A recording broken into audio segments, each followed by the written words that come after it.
Farmers across the country are protesting against the new Farm Acts, and there are a lot of misunderstanding and misgivings on their part. To discuss all this, we have Professor Ramesh Chand, one of the country's most foremost agriculture economists and member of NITI Aayog. Dr. Chand, first and foremost thing which I would like to know from you is there is a big question on the minds of the farmers is that when these bills come into force, the MSP system, which is prevalent in Punjab, Haryana, and some other states, will gradually wither down. What is your take on this? Sanjeev, whenever any big change happens, so some protest and some kind of, I would say, opposition has to be there. So we should not consider in our democratic system that something very odd is happening. Now, coming to your question on MSP, MSP is a administrative decision. We should look into the circumstances because of which MSP was given and because of which MSP is continued. MSP is part of the food security system of India. India's food security system has four pillars.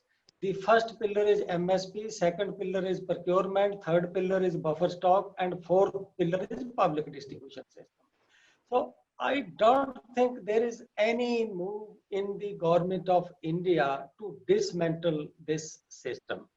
So just I feel that we should not look at MSP in isolation.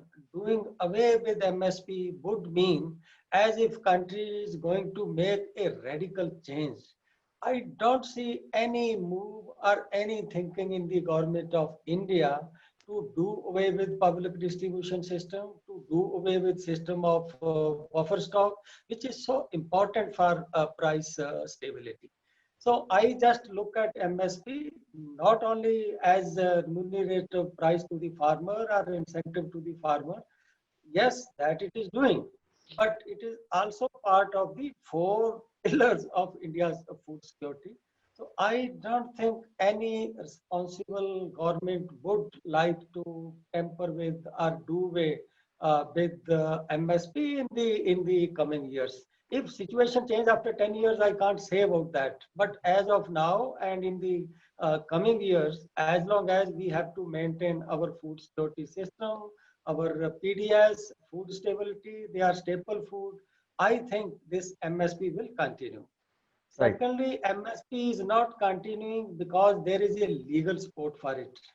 There are many things in a country which run because they are desired. They are not part of any statutory system, but they are going on. So we should look at MSP and we should judge what government may do to MSP from the action of the government in next 5 years, 5, 6 years, because action reveals what you are going to do with it. So you will just see that MSP in last 6 years has been strengthened. MSP in last 6 years has been expanded, and more options have been given to states to expand MSP even beyond rice and wheat. And Sanjeev, you may be knowing that it is not now, buffer stock is not now restricted only to cereals. So government asked me some time back to give recommendation on how much buffer stock of pulses should be maintained.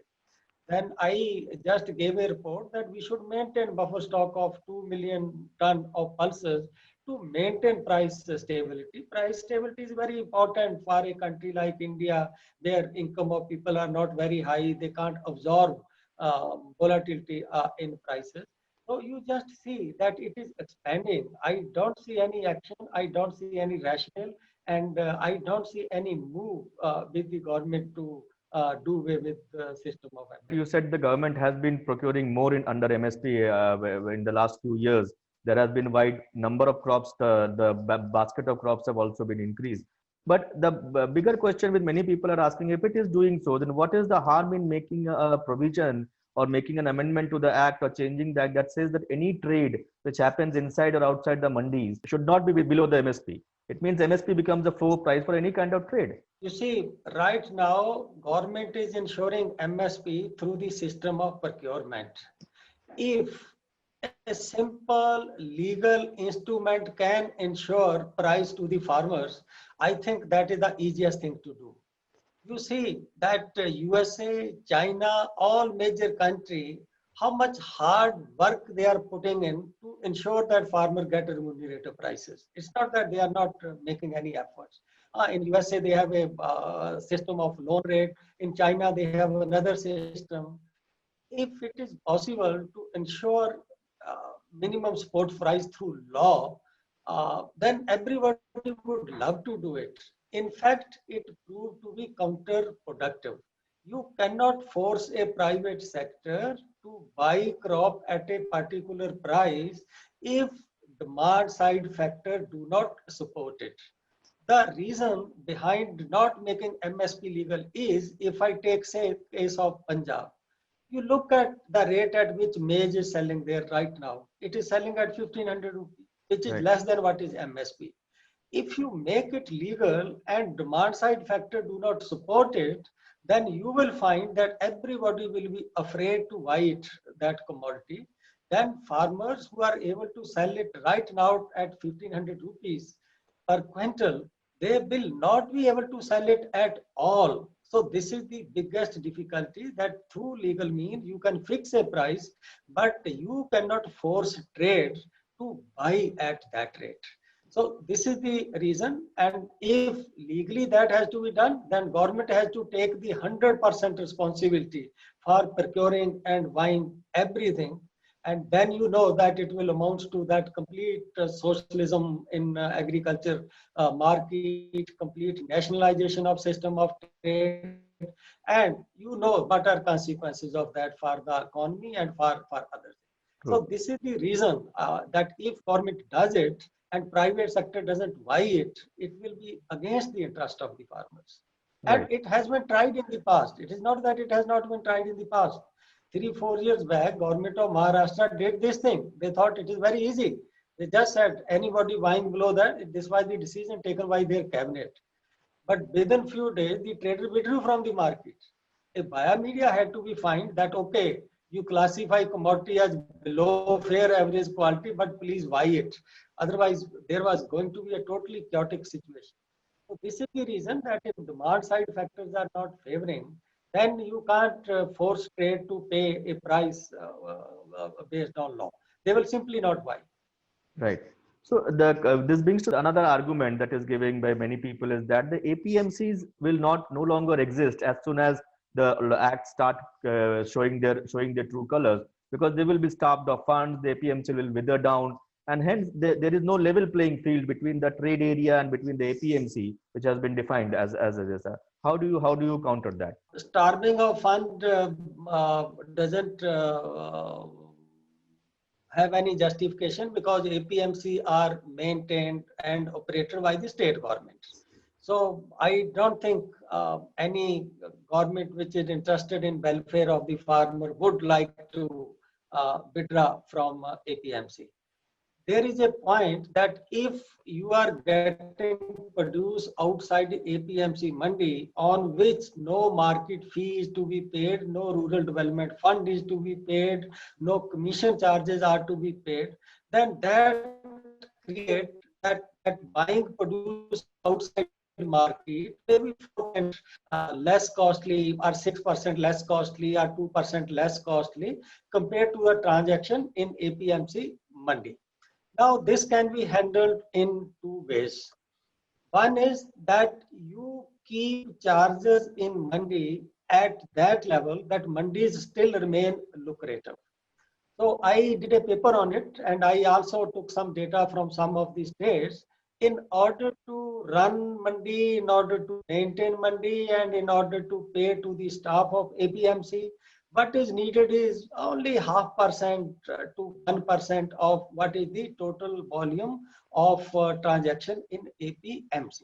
So if you just keep the at reasonable level, which is required to create these mandis, which is required to maintain this infrastructure, then you will find it will be almost at par with the trade area transaction, because transaction in trade area will not be totally free of cost. If a private trader want to buy produce, he need to approach the farmer, he need to create some infrastructure, some platform there. So one is that that if it is kept up to level, then these mandis will remain competitive. The reason is that over time, if you look at the situation of 70s, when these mandis APMC law came, the charges in APMC market were market fee was very low. Charges of commission agent were also very low. As a result, mandi were competitive. Over time, maybe because of compulsion of revenue, compulsion of resources, the states kept increasing the market fee. They started imposing other kind of charges and make the commission as a legal obligation. So because of very high level. So this is correct that if you are charging 8% in the transaction in Mandi and outside there is nothing, obviously then a trader will prefer to buy outside rather than coming to the Mandi. But big question here is why we have to put these kind of charges in Mandi. Were these mandis created for revenue generation for the states? Answer is no. Mandis were created to serve as infrastructure for the farmers. And infrastructure for the farmer at first instance should be given free. This is my take, that if you feel it is an infrastructure like your schools, like your hospital, government hospital, that you take only nominal fee, 5 rupee you take and you go to a government hospital. In the government school you take 10 rupee or 1 rupee depending upon which class a student is going and which is the state. Ideally, state should be charging a nominal fee in APMC Mandi. Still, I feel that maybe state doesn't want to spend anything. So at best, highest what is justified to be charged from APMC Mandi is, but it costs to run those Mandi in terms of maintenance, in terms of paying salary, etc. to the staff. Now this gives two possibilities. One is that state should reduce mandi fee, etc., whatever charges are there, to reasonable level, which to my mind is around 1% or less than 1%. The second is the possibility which has been discussed during the negotiation with farmer leader yesterday, that let us keep the same charge which is there in the APMC Mandi on the private trade also. So I think this possibility, the Minister of Agriculture, after negotiation with the farmer, discussion with the farmer, indicated that if there is the problem of level playing field, this can be accommodated.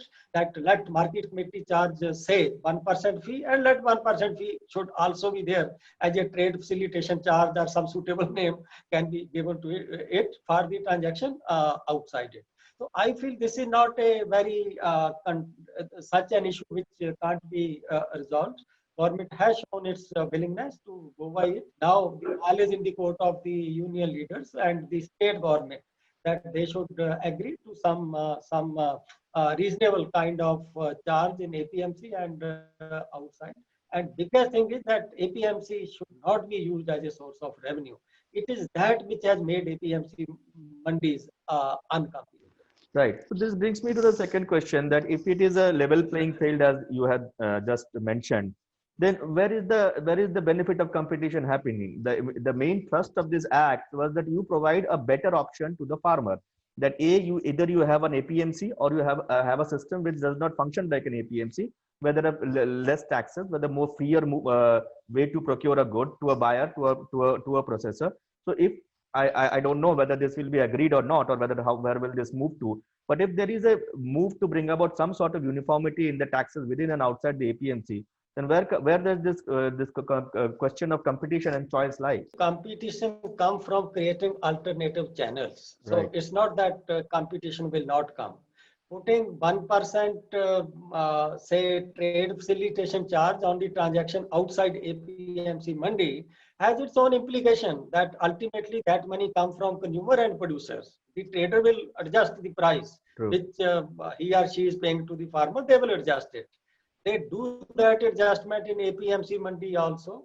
But in Punjab and Haryana, we don't feel it because it is paid by Food Corporation of India, which is a public sector entity. Right. Procurement is for a government body. Right. So any charge, any tax that is imposed on a good, it gets distributed over producer and consumer. That is taken.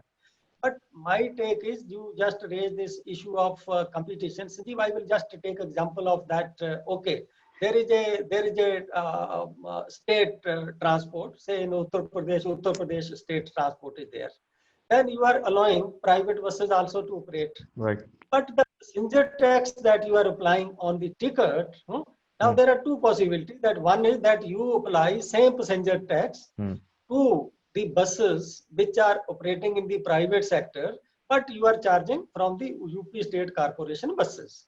Now, second possibility is that you ask them to pay you fixed charges, something kind of like that. So these are different variations. So ideally, to my mind, that the ideal situation in this case is that we bring down the market fee to 1% or less, which will not pose any threat to APMC Mandi. And already in many states, it is less than 1%. It is not that it is not less than 1%. And let us make that existence of Arthyas, the choice of using Arthya is better left to the traders. If he or she feels that I want to take service of Arthya, you take it. And negotiate with the Arthya. I want to take your service, how much you will take? 0.5%, 1%, 2%, 5%.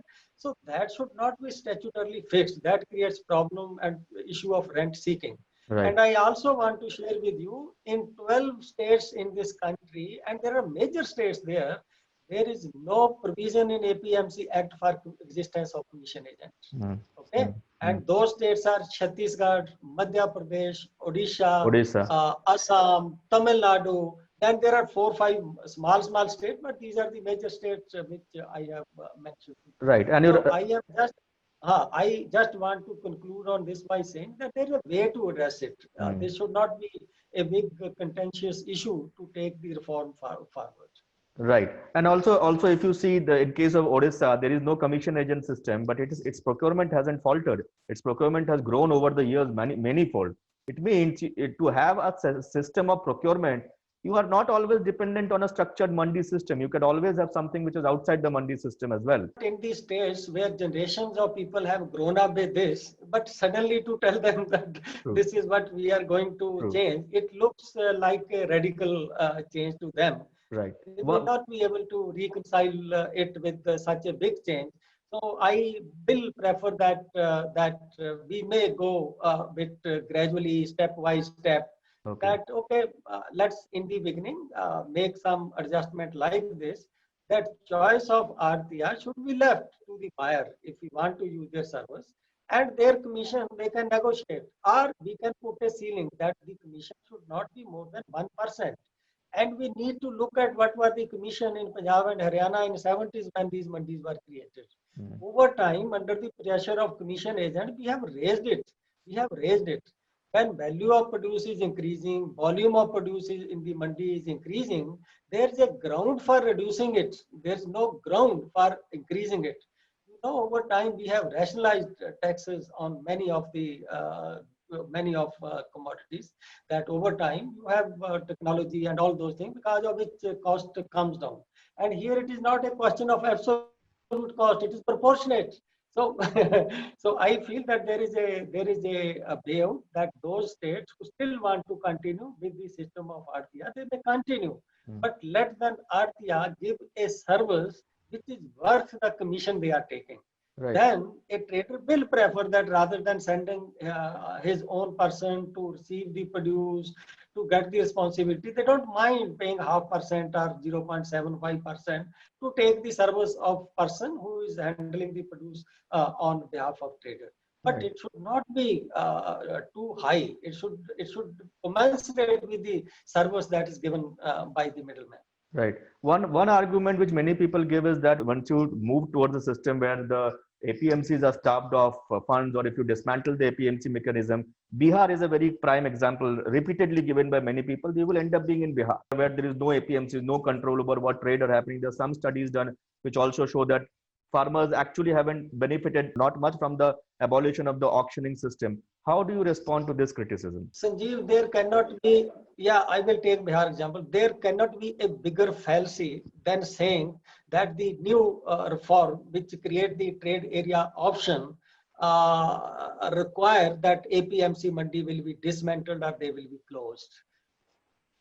The existence of APMC mandis will depend upon for what purpose states are using those APMC mandi. If they are used as an infrastructure, I think they will remain, they will not go. And we have already seen, some time back I checked the data in Madhya Pradesh, that after they adopted this new provision, after even ordinance was brought, there was an increase in the volume of produce which was coming there, not decrease in volume of produce. So first of all, to believe that this new act will automatically result in dismantling of APMC is not having any basis whatsoever. Still, I would like to take example of Bihar, and I want to say through this in this interview, I'm a very strong supporter of APMC. Even when Bihar issue came in this discussion, I was saying in every meeting, we need to ensure that APMC mandi remains there. We should not move from one extreme to another extreme. That right now, entire transaction happening in a system which is under the government control. And now we say entire system where everything will be happening, which is not, which is just totally private. The healthy competition requires that both systems operate simultaneously, then you get the best results, and it is possible for both the systems to operate simultaneously. So first, it is a fallacy to say that this act intent in any way to weaken mandi or to dismantle mandi. There's nothing like that. Now coming to Bihar, Bihar scrapped APMC Act. Whereas right now, you just see there's nothing in the new trading act which can cause direct adverse effect on APMC mandi. This is the first major difference, that Bihar scrapped APMC Act altogether. Even when I looked at historical data, we can't compare today's Bihar with today's Punjab. Okay, there are state-specific issues. If you start comparing like that, I can give example of Kerala. That Kerala never had APMC Act. Kerala, Jammu and Kashmir and Manipur were three states which never had APMC Act. And the productivity per hectare in Kerala is highest in the country in most of the years. So from that, should I conclude that without APMC, productivity can be highest in a state? No, that is the situation in Kerala. So there are many situations which are state specific. We can't compare issue of governance, issue of particular institution working in a particular way. They are very, very important. You can't compare Bihar situation with Punjab. Right. Even in Bihar, after scrapping of APMC Act, I looked at, with great difficulty, I got data on farm harvest prices in Bihar 10 years before 2006 and 10 years after 2006, when this act was scrapped. What I found is, I can share that data with anyone, in the 10 years before 2006, when this APMC Act was there, Bihar farmer got 30% less price than what was MSP. After 2006, Bihar farmer got 20% less price than what is MSP. So Right. it is not that Bihar scrapped and they are not getting MSP. There is a neighboring Eastern UP. You compare whether in Eastern UP farmer are getting better price than what the price farmer are getting in Bihar. So this comparison, I think Bihar is brought in. There's no, to my mind, this analogy doesn't hold. This comparison is not valid. Otherwise, one can say that India started some family planning program. In Bihar, still total fertility rate is more than 3%. Should we say that family planning has failed in this country? We have so many states where total fertility rate has come down sharply. It has its advantage, it has its disadvantage. If you are keeping it as simple as only PAN card, then it is not very strict kind of compliance. Some scrupulous element may enter into trade. That is the implication. And if you make it more strict that you require a bank account, you require that PAN card, and also some bank balance, some kind of surety, etc., that has its own implications.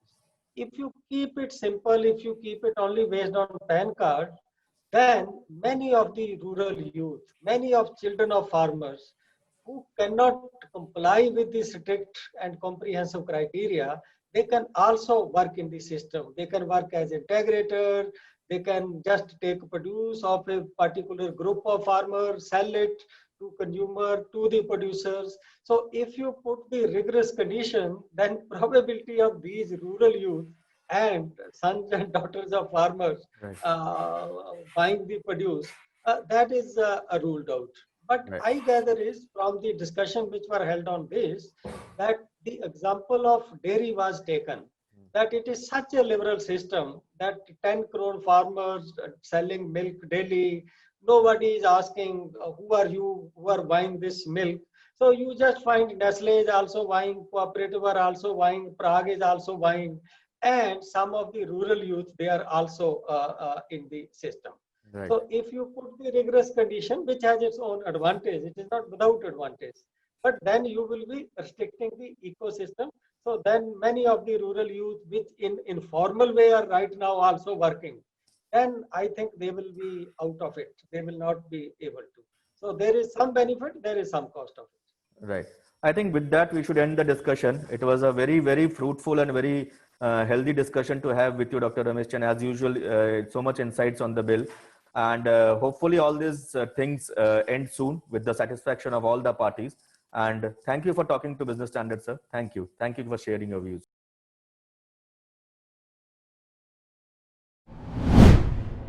If you like this video, share it and subscribe to Business Standard.